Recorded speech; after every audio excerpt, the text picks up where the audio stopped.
14h-16h, Brigitte Lahaie, Sud Radio. Vincent Hupertan est avec nous et nous évoquons les hommes d'aujourd'hui. Et William, merci de témoigner. Bonjour. Bonjour Brigitte, bonjour Vincent, bonjour aux auditeurs et aux auditrices.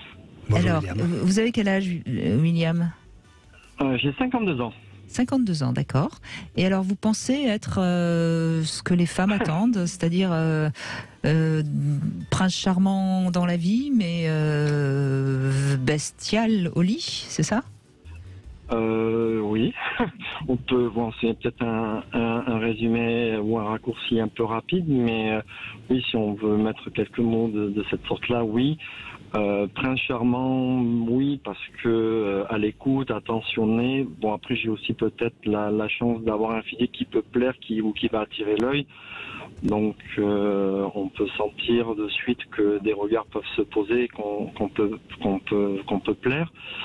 Voilà, mais après, c'est vrai que bon, je dirais que dans ma relation, je suis plutôt très fidèle et unique dans le sens avec la personne avec qui je partage aujourd'hui ma vie. Et je vois que aujourd'hui, il y a une certaine dualité qui s'est installée. D'ailleurs, c'est ma nouvelle partenaire qui me l'a fait remarquer, c'est que mon côté, on va dire, tendresse, câlin, attentionné, à l'écoute, ne traduisait pas forcément, je dirais, ce qui pourrait se passer dans l'intimité. Voilà, il y a une opposition assez flagrante que je n'avais jamais remarqué moi, pas moi-même, et que voilà, c'est plutôt ma partenaire qui me l'a fait remarquer. Et puis quand j'écoutais un peu les commentaires qui a été faits, je me suis dit mais tiens, c'est vrai que on peut avoir ce côté-là plutôt bestial ou. Mais en même temps, c'est ce que votre partenaire apprécie, j'imagine, parce que beaucoup de femmes oui. ont besoin, attendent ça, au fond. Non. Oui, alors je le pense. Hein, je pense qu'effectivement beaucoup de femmes le souhaitent. Alors de par les expériences que j'ai eues auparavant, c'était peut-être pas aussi flagrant, mais en tout cas avec ma nouvelle partenaire, ça allait effectivement. Ou à un moment donné, on va dire que le rideau tombe et c'est un autre moi, quoi. C'est toujours moi, mais c'est une autre facette de ma personnalité qui s'exprime. Et vous avez appris à être justement cet homme délicat ou est-ce que c'était comme ça dès le début ? Non, c'était déjà dès le début. Je suis quelqu'un de calme. Alors après, peut-être que j'ai un côté féminin parce que j'ai beaucoup plus d'amis IE que I. Ou du moins, je pense que j'ai une relation où j'arrive mieux peut-être à comprendre le sexe. Je vais pas dire opposé, j'aime pas trop ce terme, mais qu'importe. Oui. Donc naturellement, vous vous sentez plus à l'aise en compagnie des femmes que par exemple avec les hommes qui vont voir les matchs de foot. Oui, oui, tout à fait. C'est ça. À fait. Mais après, il peut avoir un peu ce côté, on va dire chasseur ou guerrier entre guillemets, ou un peu chevaleresque, c'est que ce côté calme ou paisible, et à double tranchant, c'est qu'on peut vous prendre pour quelqu'un de trop gentil et à un moment donné, vous pouvez aussi surprendre. Un homme qui pourrait être très agressif si à un moment donné cette facette-là elle se met aussi en face, c'est-à-dire qu'à un moment donné je peux être assez agressif, on pourrait dire, quoi. C'est-à-dire que je vais pas me laisser marcher non plus sur oui, mais j'entends bien. Vous avez réussi à être ce que beaucoup de femmes attendent, hein, au fond, parce que si vous êtes trop tendre. C'est vrai que sur la question de la sexualité, en général, les femmes ont quand même plutôt envie d'un homme qui va être plus animal. Hein. Tout à fait. Sexuellement, vous êtes plutôt tendre ou vous êtes plutôt actif, dominant ? Plutôt actif, je crois, hein, si j'ai bien compris. Oui, je suis plutôt dominant. Je peux aussi me laisser dominer. Dans l'échange, c'est vraiment pour moi un partage. Je dirais en fait que c'est les préliminaires qui me laissent un petit peu, qui me préparent justement à un moment un peu à me libérer complètement. Et en fait, c'est que c'est complètement inné. Vous êtes comme ça, oui.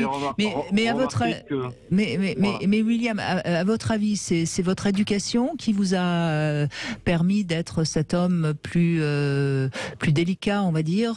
C'est votre père, c'est votre mère, d'où ça vient?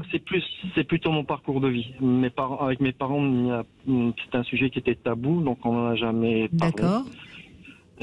C'est plutôt l'expérience de vie ces dernières années qui a fait que j'ai cheminé et que j'en suis arrivé à ce que je suis aujourd'hui. Donc vous avez fait un travail sur vous, vous avez appris à vous comprendre, à laisser vos émotions transpirer, c'est ça? C'est ça, oui, tout à fait. Tout à fait. Pour les jeunes auditeurs, est-ce qu'au début de votre sexualité, vous étiez le même d'aujourd'hui, ou c'est quelque chose qui a évolué au fil du temps, au gré des expériences, comme vous dites, des expériences de vie, des échecs, des casseroles, etc. Oui, ça a évolué au fil du temps, tout à fait. Tout à fait. Ce sont les différentes rencontres qui ont fait que je suis ce que je suis devenu. Et donc, à mon avis, quand vous croisez des femmes, vous devez ressentir si elles ont un peu peur et qu'un regard ou qu'une phrase pourrait être considérée comme du harcèlement. Vous devez le deviner assez facilement, j'imagine. Oui, j'ai vous avez une bonne intuition. Oui, vous avez oui, tout à fait. De par justement cette sensibilité que vous avez laissé transpirer. Oui. Vous êtes plus apte à la réceptivité de l'autre. Tout à fait. Et dites-moi, vers quel âge vous êtes devenu celui d'aujourd'hui qui maîtrise à la fois la sensibilité, l'expression et puis de l'autre côté l'homme sauvage? Ça fait c'est récent, c'est quelques années, 5-10 ans. Oui, non, il y a 5-6 ans. Et alors, je pense que c'est aussi ma nouvelle partenaire qui m'a permis peut-être davantage d'exprimer ce que je pouvais, ce que je cachais au fond de moi et que je n'osais pas exprimer, parce que je pense qu'elle m'a mis en confiance et qu'elle m'a permis aussi de pouvoir être ce que j'étais au fond de moi. Alors moi, ça me fait plaisir d'entendre ça, William, parce que je crois réellement que c'est la femme qui permet à l'homme de développer son côté yin, et c'est l'homme qui permet à la femme de développer son côté yang. Ça, c'est vraiment quelque chose auquel je crois profondément. C'est une évidence, Brigitte, c'est une évidence parce que en fait, on est tous dans la vie, on a un masque. Hein. On a le masque aujourd'hui, mais en fait, on porte le masque, on essaie de montrer l'image que les autres, la société veut.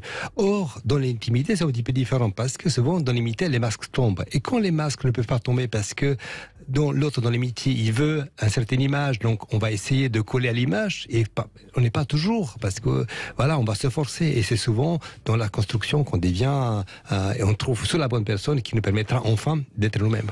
Bien sûr.